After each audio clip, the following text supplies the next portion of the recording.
Welcome to the Voice of America in Korean. Direct from Washington, the Voice of America, VOA.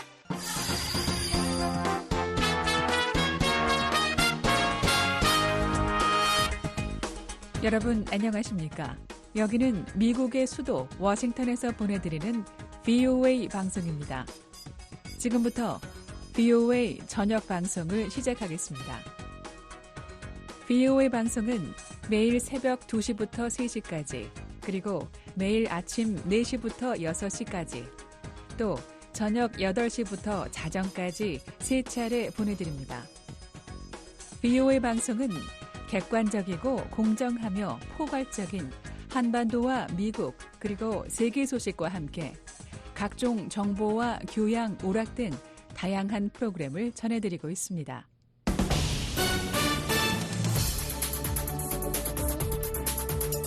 VOA 세계뉴스입니다. 바락 오바마 전 미국 대통령이 어제 카멀라 해리스 부통령에 대한 지지를 거듭 당부했습니다. 오바마 전 대통령은 일리노이주 시카고에서 열린 민주당 전당대회 이틀째인 이날 연설에서 우리에게 또 다른 허세와 우왕좌왕, 혼돈의 4년은 필요 없다면서 도널드 트럼프 공화당 대통령 후보를 에둘러 비판했습니다. 이어 미국은 새로운 장과 더 나은 이야기에 대한 준비가 돼 있다며 카멀라 해리스 대통령을 맞을 준비가 돼 있다고 강조했습니다. 이에 앞서 오바마 전 대통령의 부인 미셸 오바마 여사는 미국에 희망이 돌아오고 있다며 해리스 부통령을 위해 무언가를 하자고 호소했습니다. 이날 전당대회에는 트럼프 대통령 재임 시절 백악관 대변인이었던 스테파니 그리샴 씨와 공화당 소속 존 자일스 애리조나주 메사시 시장 등 과거 트럼프 후보를 지지했던 인사들도 찬조 연사로 나섰습니다. 그리샴 전 대변인은 지난 2021년 1월 6일 트럼프 지지자들의 미 의사당 난입 사건 이후 열광적 트럼프 지지자였던 자신은 백악관 참모진 중 처음으로 사임하는 길을 택했다며 이번 대선에서 해리스 부통령을 지지할 것이라고 말했습니다. 해리스 부통령은 전당대회 마지막 날인 내일 민주당 대선 후보 지명을 공식 확정짓게 됩니다. 한편 미시간주 유세 일정을 이어간 트럼프 후보는 이날 당선되면 미국 내 불법 체류자에 대해 강력한 조치를 취할 것이라고 말했습니다. 트럼프 후보는 연방사법 집행의 엄청난 부분을 이민 관련 집행으로 전환할 것이라면서 집권 첫날 미국 역사상 최대 규모의 불법 이민자 추방 작전을 시작할 것이라고 밝혔습니다.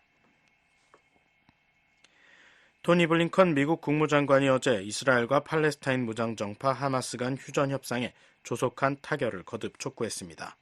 블링컨 장관은 이날 이스라엘과 이집트, 카타르 방문을 마치고 미국으로 돌아가기 전 카타르 수도 도하에서 기자들에게 협상은 완료돼야 하고 앞으로 며칠 안에 타결돼야 하며 그 결승선 통과를 위해 가능한 모든 일을 할 것이라고 말했습니다.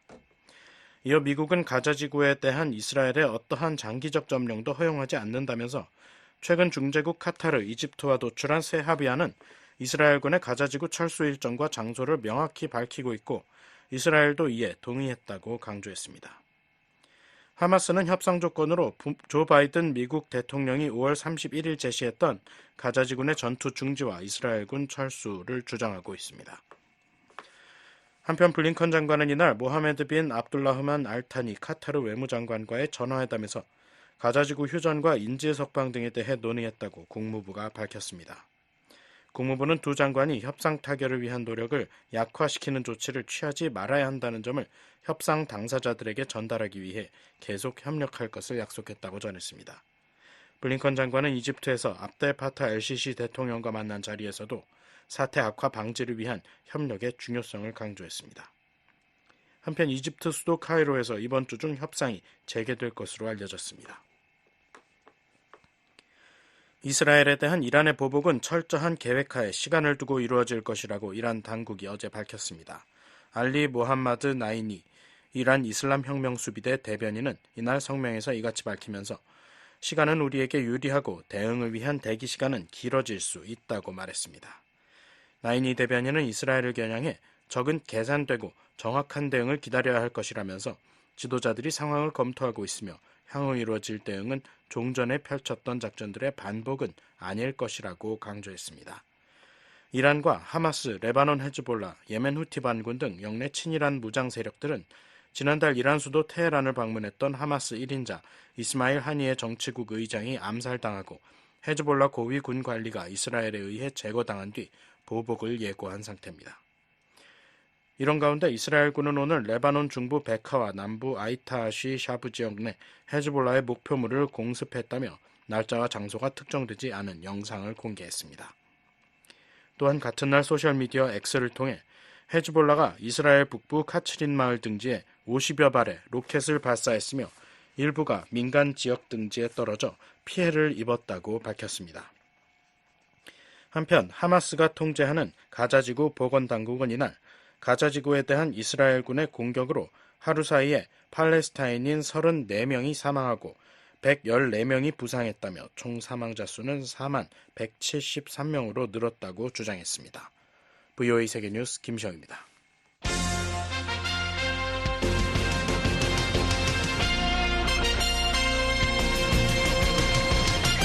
VOA News Today. 여러분 안녕하십니까? 2024년 8월 21일 수요일 VOA 뉴스투데이 1부 시작하겠습니다. 진행의 김현경입니다. 이 시간에 보내드릴 주요 소식입니다. 미국 국방부는 미한 연합훈련인 을지 프리덤 실드 연습이 방어적 성격이란 점을 분명히 하며 침략 전쟁 연습이란 북한의 주장을 일축했습니다.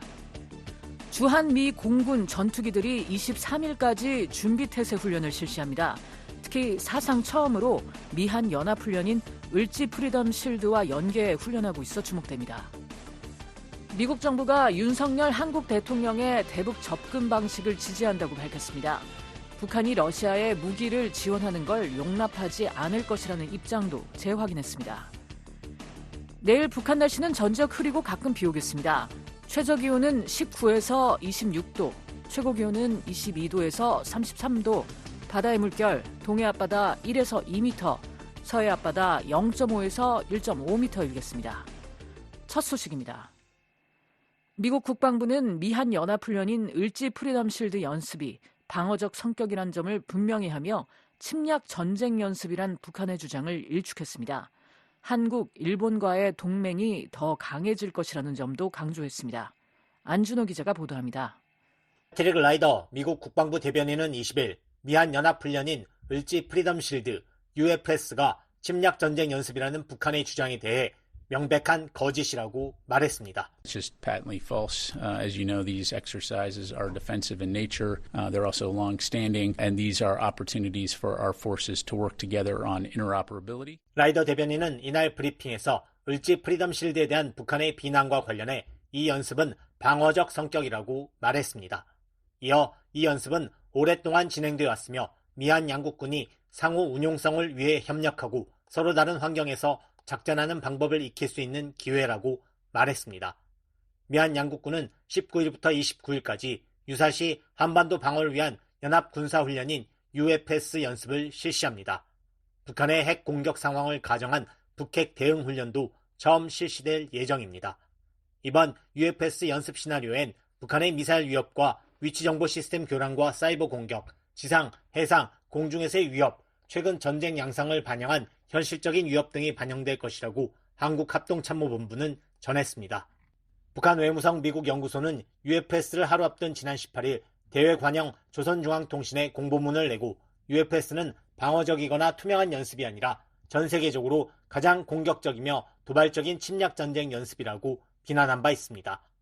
크리스토퍼 존스톤 전 백악관 국가안보회의 NSC 동아시아 국장은 지난 18일 워싱턴 독에 출연해 UFS와 관련 매년 훈련을 실시하는 것이 중요하다고 말했습니다. 이어 준비태세를 유지하고 도전에 신속하게 대응할 수 있는 능력을 유지하는 데 도움이 된다면서 이번 훈련은 미한 동맹이 건재함을 보여주는 좋은 예라고 말했습니다. It's important that we do it every year. It helps to sustain readiness and our ability to respond quickly to challenges. 한편 라이더 대변인은 이날 브리핑에서 미국 행정부가 바뀔 경우 미국, 한국, 일본 3국이 캠프 데이비드 합의는 어떻게 되느냐는 질문엔 가정에 대해서는 말하지 않겠다면서도 일본, 한국과의 우리 동맹은 그 어느 때보다 강하다고 말했습니다. I'm not going to get into a hypothetical other than to say I think our alliance with Japan and South Korea are strong, stronger than they've ever been. 라이더 대변인은 이어 앞으로도 우리 동맹은 계속해서 더 강해질 것이라고 강조했습니다. BOA 뉴스 안준호입니다. 주한 미 공군 전투기들이 23일까지 준비태세 훈련을 실시합니다. 특히 사상 처음으로 미한 연합훈련인 을지 프리덤 실드와 연계해 훈련하고 있어 주목됩니다. 김시영 기자의 보도입니다. 미 제7공군 예하 제51 전투비행단은 19일 한국 오산 소재 51 전투비행단의 준비태세 훈련이 8월 19일 시작해 23일까지 이어질 것이라고 밝혔습니다. 51 전투비행단 공보실은 이날 보도자료에서 이같이 밝히면서 반복적으로 실시해온 비행단 준비태세 훈련을 비행단 사상 최초로 을지 프리덤 실드 24 훈련에 통합시키고 있다고 밝혔습니다. 그러면서 51 전투비행단은 현지 비행, 신속 전투 배치 작전을 수행할 것이며 아울러 현지에서의 비행단 준비태세 강화뿐만 아니라 7공군과 주한미군의 지휘통제 훈련 노력을 강화하기 위해 힘쓸 것이라고 덧붙였습니다. 아울러 비행단 소속 항공기들과 병력들이 한국 내 공동작전 기지로 이동해 작전을 수행하며 낯선 환경에서도 즉각적으로 임무를 수행할 수 있는 비행단의 능력을 강화할 것이라고 덧붙였습니다. 윌리엄 맥키번 제51 전투비행단장은 보도자료에서 이 같은 규모와 성격의 훈련 실시는 이곳 한국에서의 우리의 준비태세에 있어서 필수적인 부분이라고 강조했습니다. 한국 군산에 위치한 미 7공군 예하 8 전투비행단도 20일 보도자료를 통해 이번 훈련에 참여하고 있다고 밝혔습니다. 이와 관련해 한국 공군은 20일 보도자료에서 이 기간 동안 양국 공군 5개 비행단이 참가한 가운데 다영역 임무 수행을 위한 24시간 실비행 훈련을 최초로 실시하고 있다고 밝혔습니다. 그러면서 한국 공군 제11, 16, 20 전투비행단이 함께하는 이 훈련에 미 공군 F-16 파이팅 펠컨, A-10 썬더볼트 공격기와 한국 공군의 F-15K 이글, FA-50 파이팅 이글, KF-16 전투기 등 총 200대의 공군기들이 참여하고 있다고 덧붙였습니다. 특히 이들 양국 공군기들은 닷새 동안 120시간 연속 2천여 회의 역대 최대 규모 출격을 실시할 계획이라면서 훈련 현장 영상을 공개했습니다. 한미연합사령부 작전참모를 지낸 데이비드 맥스웰 아태전략센터 부대표는 20일 VOA와의 전화통화에서 한미 공군력 역량을 결합한 우리의 모든 공군력은 한국 방어의 가장 중요한 요소 중 하나라고 말했습니다. All of our air power capabilities, the combined ROK-US air power capabilities, are really one of the most significant. 맥스웰 부대표는 이를 통해 북한의 어떠한 공군력도 압도하고 무엇보다도 북한 내 깊은 지역 등 곳곳에 걸쳐 존재하는 전략적 목표물들을 공격할 수 있다고 강조했습니다. 미국과 한국 간 연합작전 환경 개선과 영내 안보 환경을 반영한 실시간 가상훈련 시나리오를 통한 연합방위태세 강화를 목표로 하는 연례연합훈련 을지 프리덤 실드 24는 19일부터 29일까지 진행될 예정입니다. 북한은 이 훈련을 침략전쟁 연습이라며 비난했습니다. 북한 외무성 미국 연구소는 18일 조선중앙통신에 발표한 공보문에서 미국과 그 추종 국가들의 집단적 군사적 도발 행위가 심해질수록 평화와 안정을 보장하기 위한 정의의 억제력은 더 강화될 것이라고 주장했습니다. VOA 뉴스 김시영입니다. 미국 정부가 윤석열 한국 대통령의 대북 접근 방식을 지지한다고 밝혔습니다. 북한이 러시아에 무기를 지원하는 걸 용납하지 않을 것이라는 입장도 재확인했습니다. 조상진 기자가 보도합니다. 미국 국무부가 20일 북한과 진지하고 지속적인 외교의 길을 열려는 윤석열 한국 대통령의 목표를 지지한다고 밝혔습니다. 국무부 대변인은 지난 19일 북한 문제와 관련한 윤석열 대통령의 국무회의 발언에 대한 VOA의 논평 요청에 미국과 한국 간 오랜 철통 같은 동맹은 동북아와 더 넓은 인도태평양 지역 그리고 그 너머의 평화와 안보, 번영에 기여해왔다면서 이같이 밝혔습니다. 그러면서 우리는 동맹 및 파트너들과 협력해 북한의 인권과 책임 규명, 정보 접근성을 증진하는 데 전념하고 있다고 강조했습니다. 앞서 윤 대통령은 19일 국무회의 비공개 마무리 발언을 통해 8.15 통일 독트린에 대해 절대 군사적인 침략 등 평화를 깨는 방식의 통일은 하지 않는다고 밝혔다고 연합뉴스 등 한국 언론들이 보도했습니다. 윤 대통령은 또 국무회의 모두 발언에서 북한 정권에 대해 주민들의 비참한 삶을 외면한 채 핵과 미사일 개발에 몰두하고 있다고 평가하면서 최근에는 GPS 교란 공격과 쓰레기 풍선 살포와 같은 저열한 도발도 서슴지 않고 있다고 지적했습니다.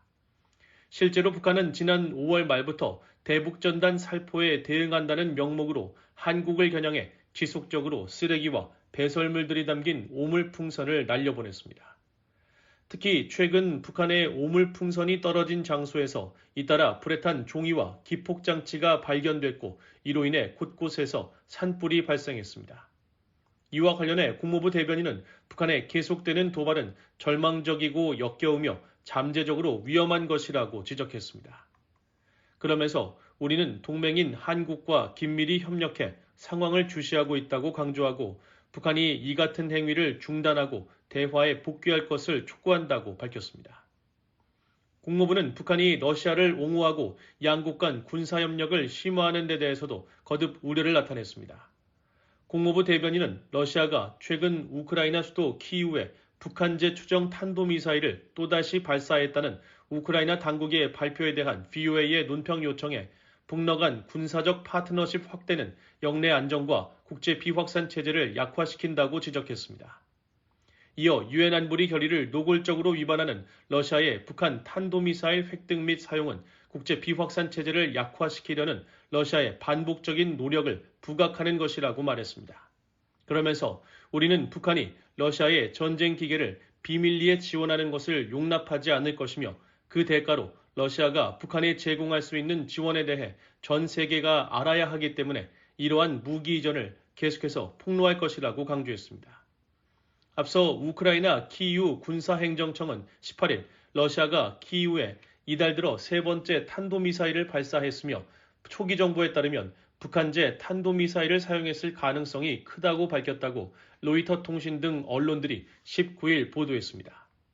우크라이나 공군은 앞서 지난 11일에도 러시아군이 발사한 미사일에 북한산 4기가 포함됐다고 발표했고 젤렌스키 대통령도 이날 소셜미디어 X에 올린 영상에서 러시아가 수도 키이우 공격에 북한제 미사일을 사용했다고 밝히는 등 최근 러시아의 북한제 미사일 사용은 지속적으로 제기되어 왔습니다. 미국과 세계 각국이 북한과 러시아의 무기 거래 의혹을 제기하고 있지만 두 나라 모두 이를 강하게 부인해 왔습니다. 국무부 대변인은 또 북한이 우크라이나군의 러시아 남서부 쿠르스크주 공격을 비난하면서 미국이 배후에 있다고 주장한 데 대해서는 러시아에 무기를 지원한 것은 북한이라며 일축했습니다. 우리는 우크라이나의 도시를 공격하고 민간인들을 살상하며 러시아의 불법 전쟁에 사용되는 탄도미사일을 포함한 군사 장비를 러시아에 제공한 북한을 규탄한다는 것입니다. 국무부 대변인은 러시아가 우크라이나에서 북한 탄도미사일을 사용하는 것은 또한 북한에게 귀중한 기술 및 군사적 통찰력을 제공한다고 지적했습니다. 그러면서 우리는 이러한 협력이 유럽과 한반도, 인도태평양 지역 및 전 세계에 미치는 안보적 영향에 대해 깊이 우려하고 있다고 거듭 강조했습니다. 앞서 북한 외무성 대변인은 지난 18일 대외관용 조선중앙통신에 공개한 담화에서 우크라이나군의 러시아 쿠르스크주 공격은 미국과 그 추종 세력이 배후에 있는 테러 행위라고 주장하며 러시아를 옹호했습니다.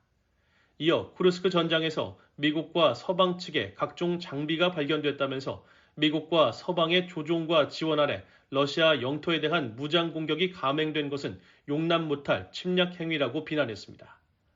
북한과 러시아의 군사협력, 특히 미사일 분야 협력에 대해 군사 전문가인 브루스 베넷 랜드연구소 선임연구원은 최근 VOA에 북한이 러시아로부터 미사일 분야 최첨단 기술 획득을 위해 다각도로 노력하고 있다고 평가했습니다. We need to focus on them. What are they looking to acquire? I would think part of that would be air and missile defense. Part of it would be. 베넷 선임연구원은 북한의 미사일 개발 책임자가 최근 러시아에서 열린 국제 무기 박람회에 참석한 것을 언급하며 북한이 공중 및 미사일 방어, 전자기술 등 미국 및 서방 국가들의 핵심 군사 능력을 위협할 수 있는 기술을 얻으려 할 가능성이 있다고 말했습니다. 그러면서 북한이 군수품 부족을 겪고 있는 러시아에 재래식 탄도미사일을 제공하고 그 대가로 고급 미사일 기술을 제공받으려는 것은 아닌지 주시해야 할 것이라고 강조했습니다. VOA 뉴스 조상진입니다. 북한이 노동자를 유학생으로 위장해 러시아에 파견하고 있다는 보도와 관련해 국무부는 북한 노동자 해외 파견의 불법성을 지적했습니다. 북한의 강제 노동 관행을 끝내고 주민들의 필요를 우선시하라고 계속 촉구하고 있다는 점도 밝혔습니다. 안소영 기자가 보도합니다. 국무부가 20일 북한 유학생이 러시아의 불법 노동자로 파견되고 있다는 보도와 관련해 유엔의 대북 제재는 여전히 유효하다고 지적했습니다. 국무부 대변인은 이날 VOA 관련 질의에 이같이 답하면서 우리는 유엔 및 북한 주변 국가의 외교를 포함해 모든 회원국의 제재 이행을 계속 독려할 것이라고 밝혔습니다. 유엔 안보리는 2017년 12월 북한의 장거리 미사일 도발에 따라 채택한 대북결의 2397호를 통해 모든 회원국들에게 북한 노동자 고용을 금지하고 기존 북한 노동자들은 2019년 12월까지 본국으로 송환하도록 했습니다. 국무부 대변인은 북한은 어린 학생들의 대규모 동원과 강제 노동 등을 통해 자국민에 계속 착취하고 있으며 이들에게 혜택을 줄 수 있는 재원을 불법적인 대량 살상 무기와 탄도미사일 프로그램 구축에 전용하고 있다고 비판했습니다. 그러면서 미국은 북한의 나라 안팎에서 강제 노동 관행을 끝내고 무기보다는 주민들의 필요를 우선시할 것을 계속 촉구하고 있다고 밝혔습니다. 이어 국제사회가 북한의 무책임한 행동을 중단하고 유엔 안보리 결의에 따른 의무를 준수하며 진지하고 지속적인 외교에 나서야 한다는 강력하고 단합된 메시지를 보내는 것이 중요하다고 강조했습니다. 국무부 대변인은 아울러 미국은 앞서 국가계획위원회와 노동성을 강제노동이라는 국가정책을 실행하는 역할과 관련한 심각한 인권 침해를 이유로 특별지정 제재 대상에 추가했고 북한 노동자 수출에 관여하는 개인을 계속 제재하고 있다는 점을 상기했습니다. 앞서 한국의 동아일보는 20일 북한이 6월 러시아와 관계를 격상시키는 새 조약을 체결한 후 유학생으로 위장한 노동자들을 러시아에 집중 파견하는 동향을 우리 정부가 주시 중인 것으로 알려졌다고 보도했습니다. 앞서 한국국가정보원 산하 국가안보전략연구원 김광진 북한인권센터장은 VOA에 안보리 상임이사국인 러시아는 자신이 동의한 대북결의 위반 행위를 공개하지 않고 관광비자나 교육비자 등을 통한 북한 노동력을 확보하는 편법을 쓸 것이라고 말한 바 있습니다. 러시아 입장에서는 공개되는 그런 문서에 유엔 안보리 결의를 노골적으로 파기하거나 위반하는 그런 문구는 놓지 않았을 겁니다. 국가에서 만약 수용한다고 해도 편법을 활용할 수 있는 그런 우회로를 찾아서 할 것이다. 저는 이렇게 봅니다. 한편 지난 1월 크렘린궁 대변인은 북한을 우리의 매우 중요한 파트너라고 지칭하며 우리는 민감한 분야를 포함한 모든 분야에서 관계를 더욱 발전시키고자 한다고 주장했습니다. VOA는 유엔 주재 북한 대표부에 관련 논평을 요청하고 답변을 기다리고 있습니다. VOA 뉴스 안소영입니다. 북한 수재민용 텐트촌이 추가로 위성에 포착됐습니다. 의주군 수해 지역에서 10km나 떨어진 곳에도 천막 단지가 줄줄이 들어서 막대한 피해를 짐작해야 합니다. 함지아 기자가 보도합니다. 북한 평안북도 의주군 중심부에서 최대 10km나 떨어진 지역에서도 수재민용 대규모 텐트촌이 들어선 것으로 나타났습니다. BOA가 평안북도 신의주시와 의주군 일대를 촬영한 플래닛랩스의 최근 위성사진을 분석한 결과 기존의 평안북도 의주군 중심부가 아닌 다른 지역에서도 대형 텐트촌이 포착됐습니다. 앞서 BOA는 평안북도 의주군 일대를 촬영한 플래닛랩스의 위성사진을 분석해 총 4개 지점, 약 17,000제곱미터에 달하는 지대에 주황색과 노란색 천막단지가 만들어졌다고 보도한 바 있습니다. 최근 이 일대엔 수해로 많은 사망자와 이재민이 발생해 북한이 이들 지대에 수백 혹은 수천 개의 이재민용 천막을 설치한 것이라는 분석이 나왔었습니다. 그런데 BOA가 의주군 주변 도시를 살펴본 결과 추가로 5개 지점에 천막단지가 조성된 사실이 확인된 것입니다. 해당 지역은 의주군 중심부에서 남쪽으로 약 10km 떨어진 신의주시 선상동과 약 7km 떨어진 고성동으로 각각 1개와 3개씩의 단지가 만들어졌습니다. 또 의주군 중심부에서 북쪽으로 약 7km 떨어진 의주군 용계리의 한 지점에도 주황색 물체, 즉 천막으로 뒤덮인 장면이 포착됐습니다. 이들 면적의 총합은 대략 17,000제곱미터로 전날 의주군 중심부에서 발견된 단지를 더하면 수해 이후 이 일대에 약 34,000제곱미터에 달하는 천막촌이 형성됐다는 의미입니다. 이는 국제규격 축구장 6개 규모입니다. 또 가장 가장자리에 있는 천막단지 2곳의 거리는 약 18km에 이릅니다. 수해 지역이 매우 넓다는 것을 유추해 볼 수 있는 대목입니다. 앞서 한국 언론은 북한 수해로 인한 사망 실종자 규모를 1,000에서 1,500명으로 추산했었습니다. 다만 김정은 위원장은 이 같은 한국 측 언론 보도를 강하게 비난했는데 북한의 이재민 천막단지 규모로 볼 때 북한의 수해 피해가 적지 않은 것만큼은 사실로 보입니다. 앞서 구병삼 한국통일부 대변인은 당시 김 위원장의 발언에 대해 이번 수해가 그만큼 심각하고 이로 인한 흉흉한 민심을 외부의 탓으로 돌리려는 의도로 분석한 바 있습니다. 북한이 대규모 수해 피해로 전 사회적 역량을 동원해야 하는 비상 상황에서 비난의 대상을 외부로 돌림으로써 민심 이반을 최소화하려는 의도가 있는 것으로 봅니다. 이처럼 수해로 인해 많은 피해를 입은 것으로 분석되지만 북한 정권이 이를 자체적으로 해결할 수 있을지도 주목되는 부분입니다. 현재 BOA가 포착한 총 9개의 천막단지 중 최소 5개가 여전히 철거되지 않고 있는데 이는 이재민이 보름 넘게 이곳에 머물고 있다는 것을 시사합니다. 그만큼 피해 복구 역시 늦어지고 있는 것입니다.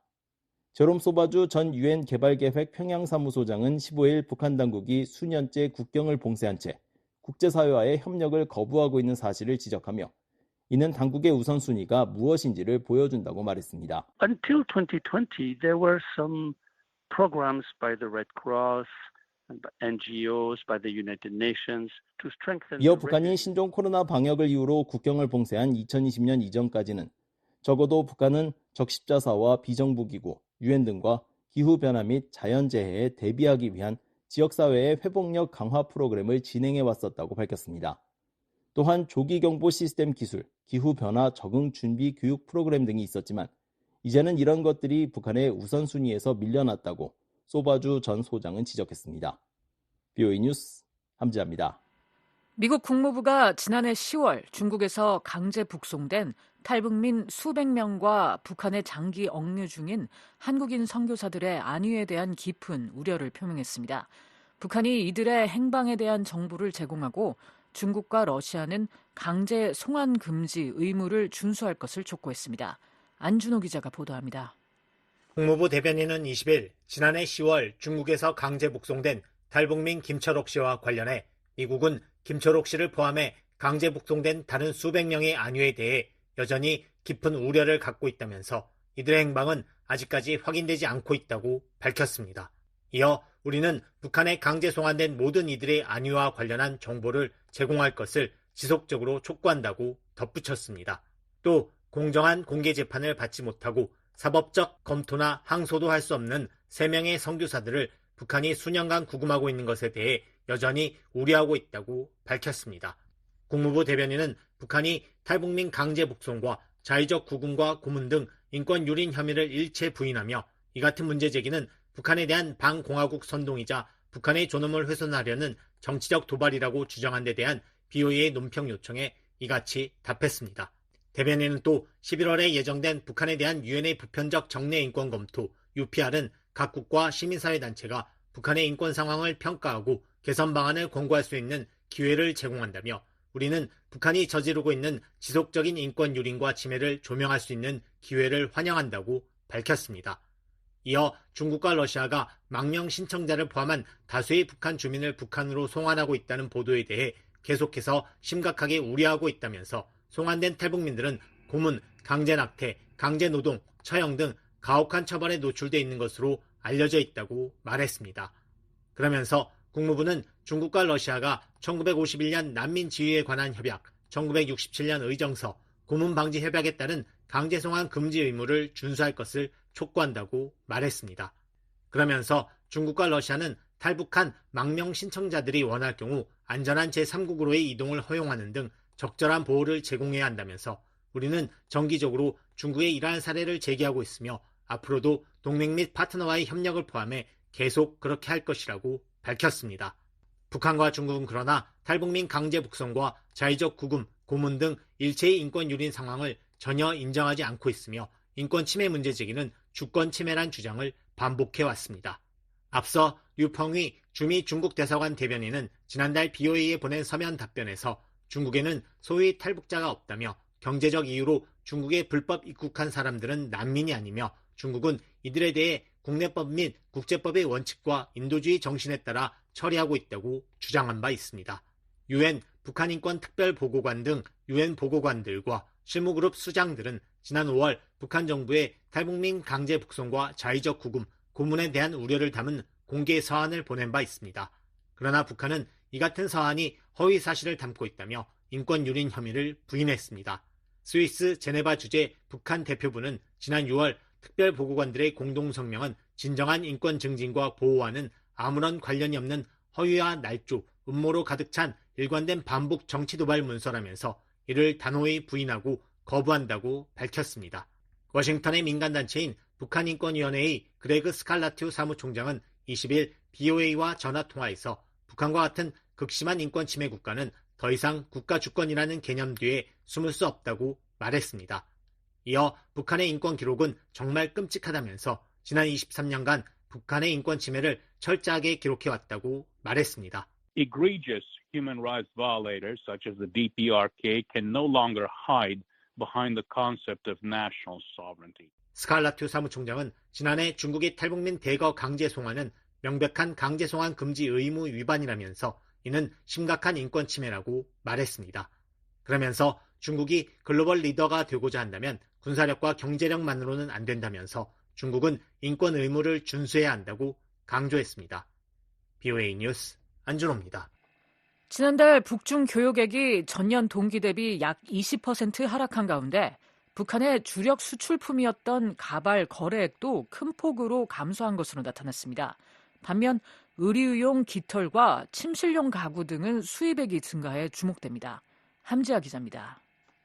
지난달 북한이 중국으로 가장 많이 수출한 품목은 가발과 속눈썹 등 인조 모발 제품입니다. 20일 BOA가 중국 해관총사의 북중 무역 세부 자료를 분석한 결과 북한은 중국에 약 159톤, 총 1,047만 달러어치의 인조 모발 제품을 수출했습니다. 두 번째로 많은 수출품인 페로실리콘의 수출액이 173만 달러인 점으로 본다면 다른 제품보다 월등히 많은 인조 모발 제품을 중국에 판매한 셈입니다. 하지만 전달에 비해 가발 수출액이 소폭 감소한 점이 주목됩니다.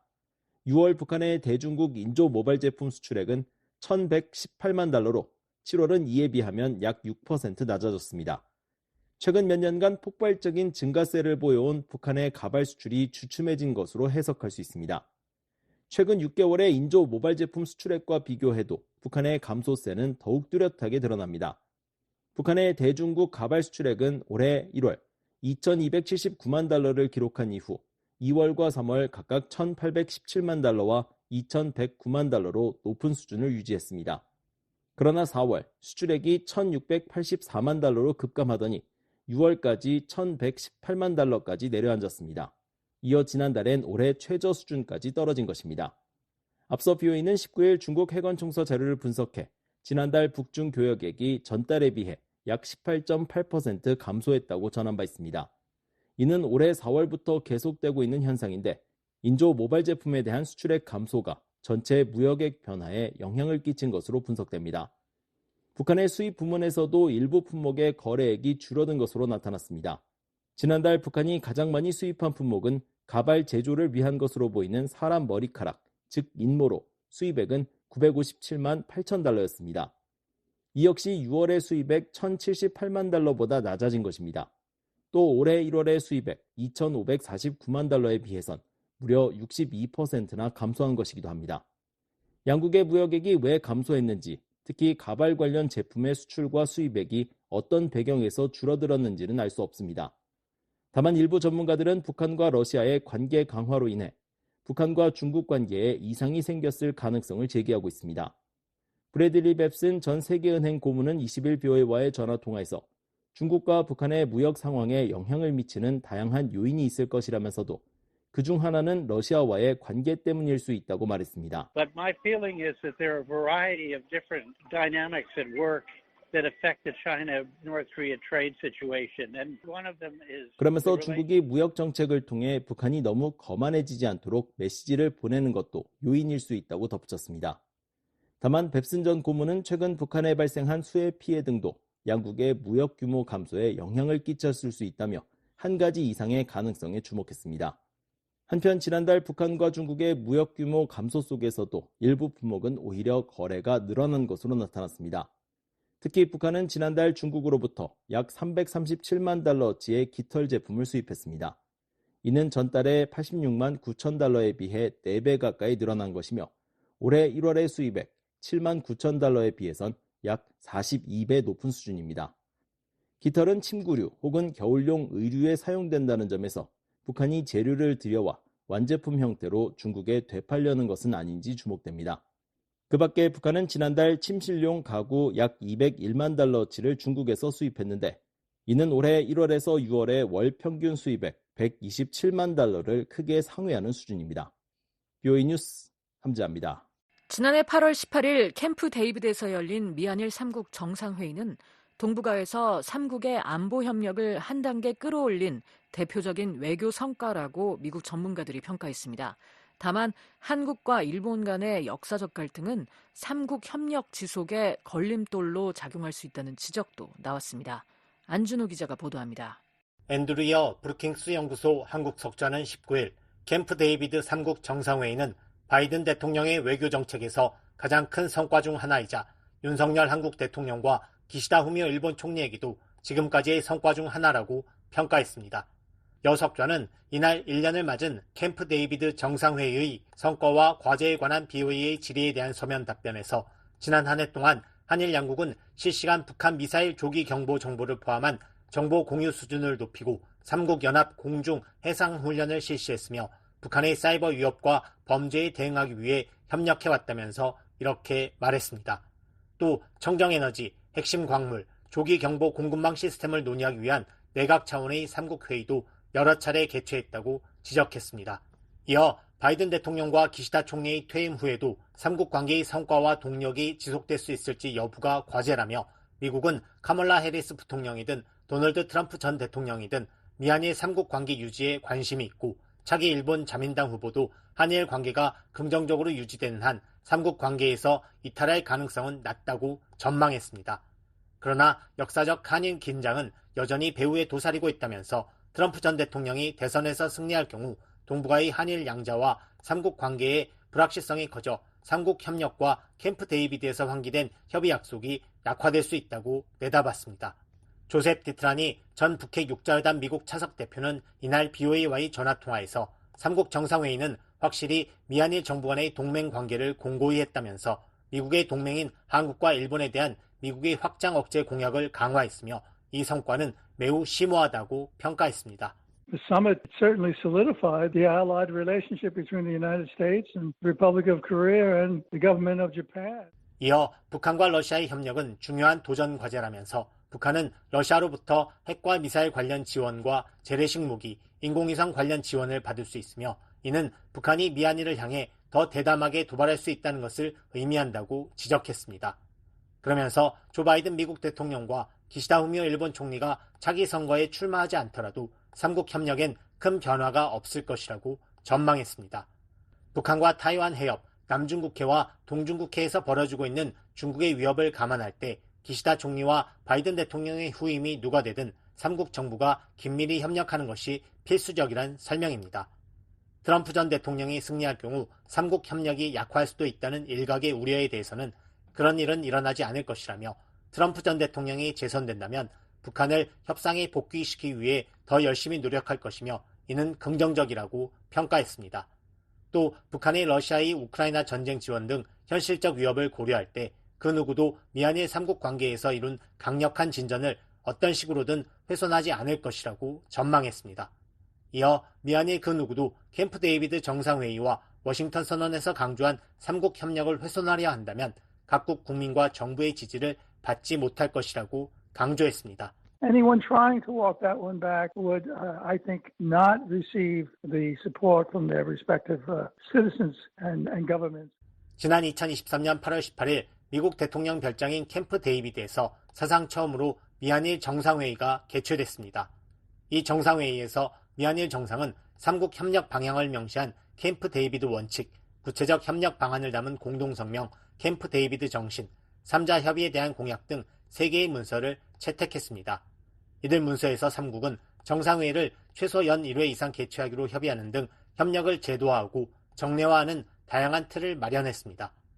태평양 사령관을 역임한 해리 해리스 전 주한미국 대사는 이날 BOA에 보낸 서면 답변에서 미한 양자 및 미한일 3국 안보 관계는 그 어느 때보다 강력하다면서 3국 최초의 다영역 연합훈련인 프리덤 엣지 훈련이 대표적인 사례라고 말했습니다. 이어 3국 모두 북한의 위협을 인식하고 있으며 한일 양자 관계도 주요 측면에서 개선되고 있다고 평가했습니다. 에반스 리비어 전 국무부 동아태 담당 수석 부차관보는 이날 BOA에 보낸 서면 답변에서 캠프 데이비드 3국 정상회의는 바이든 행정부의 외교 정책의 대표적인 성과 중 하나이자 동북아와 동아시아 지역 안보와 외교 역사에서 가장 중요한 발전 중 하나라고 평가했습니다. 북중러의 위협과 도전 증가와 기타 지역에서의 불확실성에 직면한 3국 정상이 캠프 데이비드 정상회의를 통해 영내 평화와 안정에 크게 기여했다는 겁니다. 그러나 과제는 남아있다면서 한일 역사 갈등을 꼽았습니다. 이어 지나치게 낙관적이거나 한일 관계에 계속 부담을 주는 복잡하고 고통스러운 유산을 무시하는 것은 현명하지 못하다고 지적했습니다. 윤석열 한국 대통령은 일본과의 화해와 협력을 위한 노력에 대해 소위 진보 세력으로부터 전방위적인 공격을 받고 있고 일본 내에는 일본의 잔혹한 한반도 점령의 비극적 유산을 인정하지 않으려는 세력이 있다는 겁니다. 그러면서 한일 관계의 안정과 정상화, 미국과의 3국 협력 체제 구축에 있어 엄청난 진전이 있었다면서도 3국 지도자들의 지속적인 리더십과 결단력, 비전과 용기가 있어야 이 틀이 더욱 발전할 수 있을 것이라고 말했습니다. 로버트 랩슨 전 주한미국 대사대리는 지난 주말 3국 정상이 캠프 데이비드 정상회의 1주년을 기념해 발표한 공동성명을 포함해 3국 정상들이 캠프 데이비드 정상회의의 약속과 정신을 제도화하고 정착시키기 위해 지칠 줄 모르는 노력을 계속하고 있는 데 대해 찬사를 보내야 한다고 말했습니다. 바이든 대통령과 기시다 총리의 불출마와 관련해선 집권 자민당에서 누가 선출되든 차기 일본 총리는 이런 약속과 정신을 고수할 가능성이 높다면서 해리스 부통령이 당선된다면 이 3자 구조와 한일 양국과의 협력을 계속 옹호할 것이라 믿지만 트럼프 전 대통령이 당선된다면 확실성이 낮아질 것이라고 전망했습니다. 랩슨 전 대사대리는 그러나 캠프 데이비드 정상회의 틀의 전반적인 지속 가능성과 근본 정신에 대한 더 큰 우려는 한국에 있다면서 지난주 서울에서는 윤 대통령의 광복절 연설과 사도광산의 유네스코 세계문화유산 등재 문제, 독립기념관장 임명 등 논란이 된 몇 가지 사안을 중심으로 한일 간 역사적 이슈를 둘러싼 긴장이 새로운 국면을 맞이했다고 지적했습니다. 윤 대통령이 일본으로부터 아무런 대가나 보답도 없이 과도한 친일 정책을 펼치고 있다는 국내 비판에 직면해 있다는 겁니다. 그러면서 이 문제와 관련해서 윤 대통령은 차기 일본 총리로부터 아무런 도움을 기대할 수 없으며 어떻게 해결할지는 윤 대통령에게 달려있다고 말했습니다. 이성윤 윌슨센터 연구원은 캠프 데이비드 3자 정상회의의 의의는 한반도 유사시 한국 국민 대다수가 일본군이 한국 땅에 진주하는 것을 반대한다는 한국 내 금기를 깨는 첫 걸음이었다는 데 있다고 말했습니다. 이런 금기 때문에 한국의 어떤 정치인도 나서서 유권자들에게 유사시 민주국가의 인류 군대인 일본군이 재난구호작전 등에서 매우 중요한 역할을 할 것이라고 말하지 못했다는 겁니다. 이어 한국전쟁 당시 논란이 많았지만 1950년 9월부터 12월까지 수천 명의 일본 제국 해군 출신들이 전쟁 포로와 피난민 등의 수송 과정에서 기뢰 제거 작전에 참여했다면서 오늘날의 일본은 제국주의 시대의 일본이 아니라 우호적인 국가이자 인류 군대를 보유한 민주주의 선진국이라고 말했습니다. 그러면서 일본은 한반도에서 어떤 종류의 재난구호 활동에도 중요한 자산이기 때문에 거기에 도달하려면 오랜 시간이 걸리겠지만 캠프 데이비드 정상회의는 한국 국민에게 일본이 적이 아니라 친구라는 것을 수용하도록 설득하는 긴 여정의 첫 걸음이라고 말했습니다. Japan is a friendly nation. It's a democracy. It's an advanced country with a first-rate military. Japan is a vital asset. 이어 한미일 관계에서 가장 큰 변수는 3년 후 한국이라면서 한국 내 정권이 바뀌면서 북한과 일본에 대한 입장이 급변하는 것을 봐왔다고 말했습니다. 그러면서 많은 평론가들이 트럼프 전 대통령이 재선된다면 미한 동맹에 우호적이지 않은 변동이 발생할 수 있다고 지적했지만 3년 후 일본의 우호적이지 않은 한국 내 자유주의 진보 정부가 집권할 위험보다는 훨씬 낮은 위험이라고 말했습니다. BOA 뉴스 한준호입니다. 미국의 전직 고위 관리들은 일본 내각 강요들이 야스쿠니 신사를 참배한 데 대해 민감한 역사 문제를 국내 정치에 이용한 것이라며 비판적인 입장을 밝혔습니다.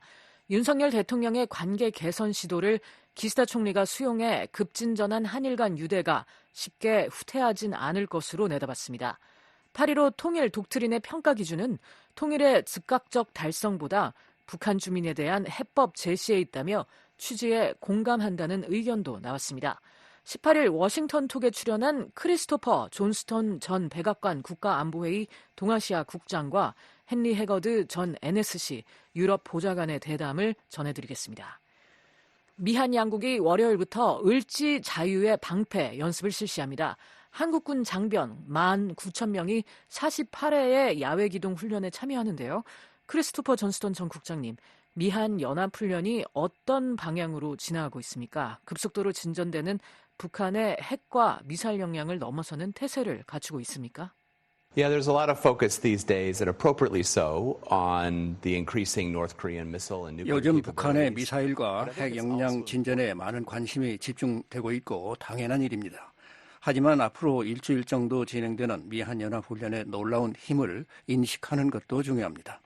19,000명의 한국군과 수천 명의 미군이 공중, 지상, 해상, 우주, 사이버상에서 훈련하고 검증될 것입니다. 유엔사 회원국들도 훈련에 참가하고요. 한반도 밖에서도 군사 자산을 들여올 겁니다.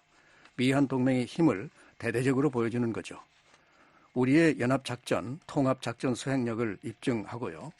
우리는 위협 대처 이상의 능력을 갖췄습니다. 중요한 건 수년간 이런 야외 기동 훈련을 실시하지 않았던 때도 있었다는 점입니다. 매년 훈련을 실시하는 것이 중요합니다. 준비 태세를 유지하고 도전에 신속하게 대응할 수 있는 능력을 유지하는 데 도움이 됩니다. 이번 훈련은 미한 동맹의 건재함을 보여주는 좋은 예입니다. 미국과 한국이 북한뿐 아니라 영내 다른 위협에도 대응해야 한다는 논의가 늘고 있습니다. 폴 러케머라 주한 미군 사령관은 지난달 미한 간 상호 방위 조약은 적을 검열하고 있지 않다며 모든 위협에 초점을 맞추고 있다고 밝혔습니다. 헨리 해거드 전 보좌관님, 그렇다면 주한미군도 중국의 위협에 대응할 수 있다는 뜻 아닌가요? I think picking up on what Chris was mentioning, I think there's important for us to, and what he mentioned earlier about 존스턴 OG 전 freedom. 국장이 앞서 을지 자유의 방패에 대해 언급한 내용이 중요하다고 생각합니다. 다영역 작전이라는 점이죠. 북한군이 38선을 넘어야만 충돌이 일어날 수 있다는 생각을 우리는 이미 넘어섰습니다. 사이버 영역에서도 공격이 일어나고 있습니다.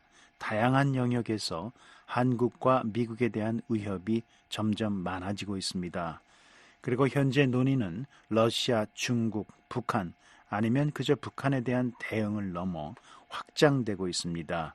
또한 한국과 나토, 한국과 유럽 국가들 간 자연스러운 협력이 이어지고 있습니다. 러시아의 우크라이나 침공에 대응한 공조도 계속되고 있고요. 한국과 미국 국민들은 위협이 단지 38선 너머에서만 오는 것이 아니라는 것을 이해하고 있기 때문입니다. 다시 러케머러 사령관 발언으로 돌아오면요. 주한미군은 어떤 위협이 어디에서 오든 한국과 한국 내 미국인들을 보호할 준비가 돼 있습니다. 그리고 그 위협은 포격전이 아닌 다른 형태로 나타날 가능성이 점점 커지고 있습니다. 따라서 미한 연합 훈련을 다영역에서 실시하는 것이 매우 중요합니다. 기시다 후미오 일본 총리가 자민당 총재 선거 불출마를 발표했습니다. 다음 달에 물러난다는 건데요. 기시다 총리는 윤 대통령과 함께 최악의 양국 관계를 개선하는 데 중요한 역할을 했습니다. 존스턴 전 국장님, 그의 퇴임이 양국 관계에 영향을 줄까요? Yeah, Kishida's decision, I think, really stunned everyone. Stunned Washington, stunned the political world in Tokyo. I think 기시다 no one 총리의 really 결정은 모두를 정말 놀라게 했습니다. 워싱턴도 일본 정치권도 놀랐습니다. 그가 그렇게 빨리 움직일 것이라고는 아무도 예상하지 못했을 겁니다. 기시다 총리는 역사적인 유산을 남겼다고 생각합니다. 그는 일본의 국가 안보 전략을 변화시키고 자체의 방위 능력에 투자하고 미국과의 동맹을 강화하고 한국과의 긴밀한 관계를 위한 기회를 수용했습니다. 윤 대통령이 첫걸음을 내디뎠다는 점에서 가장 큰 공로를 인정받아야 한다고 봅니다. 기시다 총리는 이를 수용하고 관계를 개선하기 위한 나름의 조치를 취했습니다. 그의 실적이지요. 기시다 총리는 퇴임 발표 기자회견에서도 그것을 언급했습니다. 차기 일본 총리가 누가 되든 한일 관계의 동력을 이어갈 것이라고 생각합니다. 하지만 그런 신호를 초기부터 보내는 게 중요합니다. 새 총리가 누가 되든 외무상과 방위상을 포함한 새 내각을 구성할 가능성이 높습니다. 따라서 한국과의 관계를 지속적으로 발전시키겠다는 의지를 초기부터 보여주는 게 중요하다고 봅니다. 그래서 저는 새 총리가 9월에 선출된 직후 며칠, 몇 주 내에 그런 신호가 나오는지 지켜볼 것입니다. 제2차 세계대전 패전일을 맞아 기아라 미노루 방위상 외에 2명의 강요들이 야스쿠니 신사를 최근 사도광산 세계문화유산 등재를 둘러싼 논란도 있고요. 안보 분야에서는 많은 진전이 있었지만 역사 문제는 여전히 매우 민감합니다. 존스턴 전 국장님, 한일 양국 관계가 다시 급냉할 가능성이 있을까요?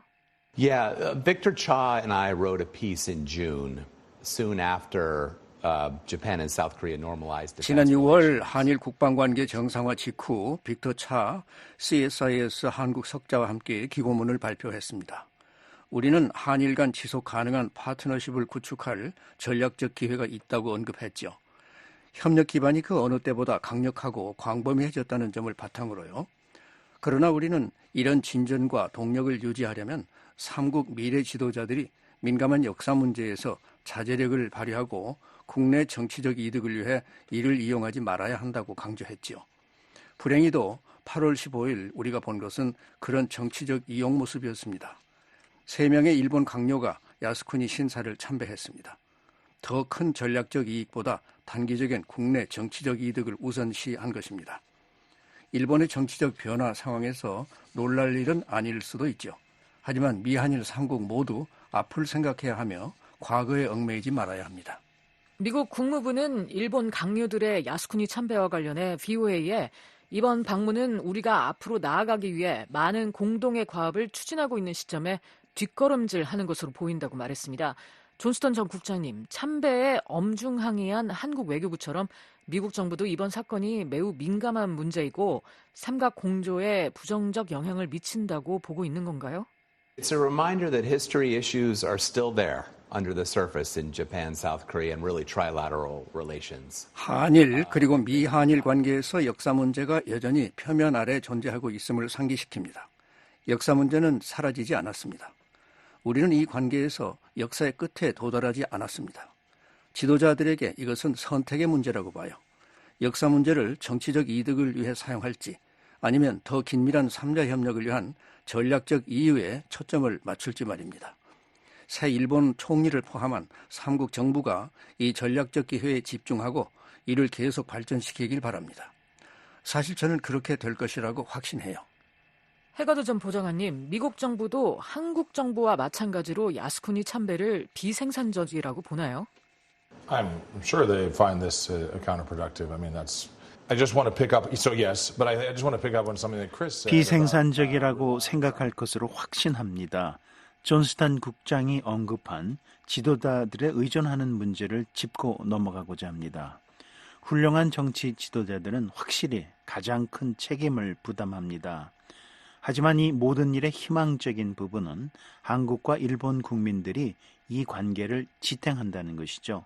저는 양국 국민들이 관계를 후퇴시키지 않을 것으로 기대합니다. 실제로 한국인의 거의 10%가 올해 일본을 방문했습니다. 무역량도 수백억 달러에 달합니다. 한일과 미한일 관계를 넘어 중국을 고려해야 합니다. 중국은 한국과 일본의 안보, 경제 안보와 번영에 점점 더 위협적인 존재가 되고 있죠. 저는 재계 지도자, 관광객, 양국 문화의 열정적인 사람들이 한일 관계에 승리를 가져올 것으로 기대합니다.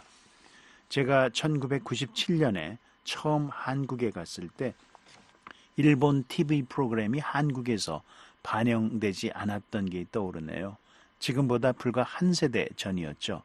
당시에도 월드컵과 겨울 연가가 있었고 다양한 문화적, 스포츠적 변화가 있었으며 이제는 진화한 정치적 변화가 있습니다.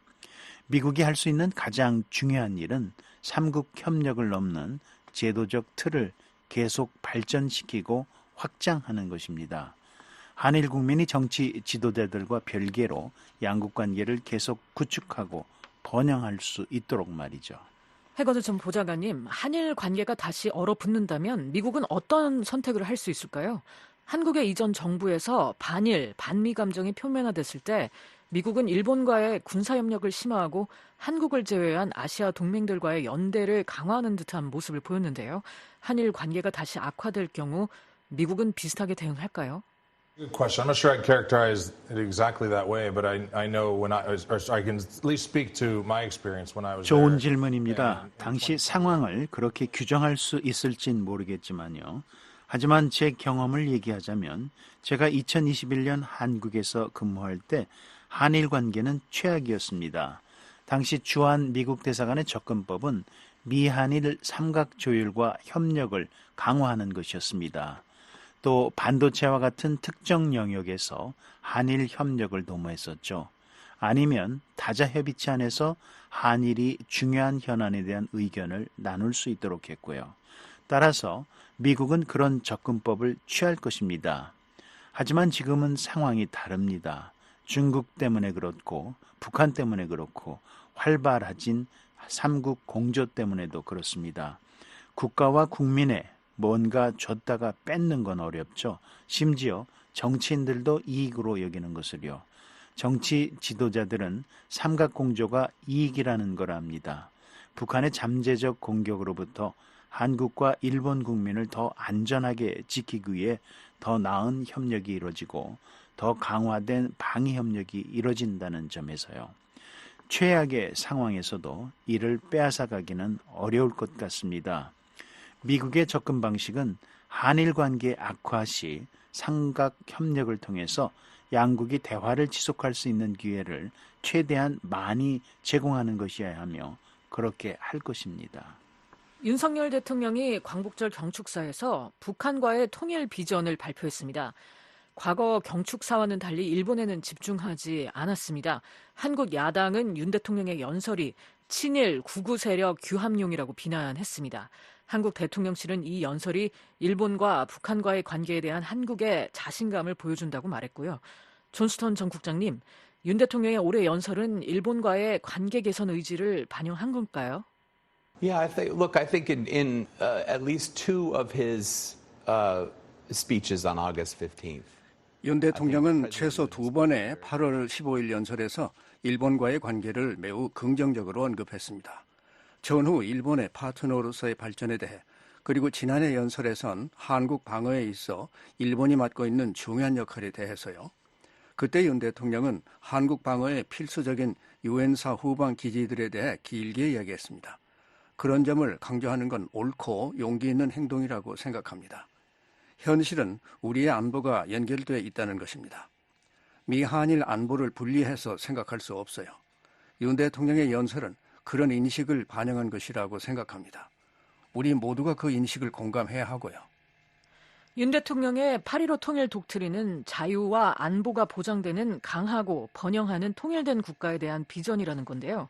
이를 위해 한국은 역량을 강화하고 북한 주민들의 자유와 통일에 대한 열망을 촉진하는 전략을 쓴다는 계획입니다. 해거드 전 보좌관님, 남북 간 긴장이 심화된 이 시점에 새 독트린을 통해 어떻게 통일을 달성할 수 있을까요? So achieving unification, I think, is the wrong metric. I think the right metric is to say, what is the right way for South Korea? 통일을 달성할 수 있는가를 따지는 것은 잘못된 기준이라고 생각합니다. 올바른 기준은 공격적이고 도발적인 북한에 맞서서 한국이 어떻게 행동해야 하는가입니다. 올바른 방법은 우리가 평화와 번영을 원하며 북한 주민을 위한 해결책을 제시하고 있다는 점을 계속 말하는 것입니다. 억압받는 사람들에게 해결책을 제시하고 있다고 말입니다. 이것이 바로 올바른 접근이라고 생각합니다. 통일 독트린이 통일을 더 빨리 혹은 더 늦게 달성하는지는 기준이 아니라고 생각합니다. 기준은 한국 지도부가 취할 올바른 접근법입니다. 그리고 제 관점에선 이것이 정확한 접근입니다. 지금까지 크리스토퍼 존스톤 전 백악관 국가안보회의 동아시아 국장과 헨리 해거드 전 NSC 유럽 보좌관의 대담 들으셨습니다. 지금까지 VOA 뉴스투데이 1부 보내드렸습니다. 잠시 후에는 VOA 세계뉴스 뉴스투데이 2부가 방송되겠습니다.